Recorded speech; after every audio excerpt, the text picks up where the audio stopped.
குலதெய்வம்னு என்னப்பா? குலதெய்வம்னா நம்ம பாட்டை முப்பாட்டேன், அவங்களோட பாட்டை முப்பாட்டேன் எல்லாரும் தலைமுறையா வந்து இந்த சாமி கும்பிட்டுருப்பாங்க.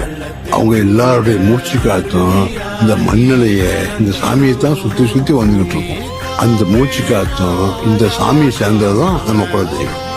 நமக்கு ஒரு கஷ்டம்னா, மனசுக்கு பாரம்னா, நம்ம குலதெய்வத்தை கும்பிட்டா நம்ம முன்னோர்கள் காதை கேட்டு நமக்கு ஒரு வழிகாட்டுவாங்க. சேர்ந்து செதுக்கின ஈரநலம் இது பாறையா, வாழும் வரையிலும் நீயும் விதைக்கிற கடமை இருக்கு.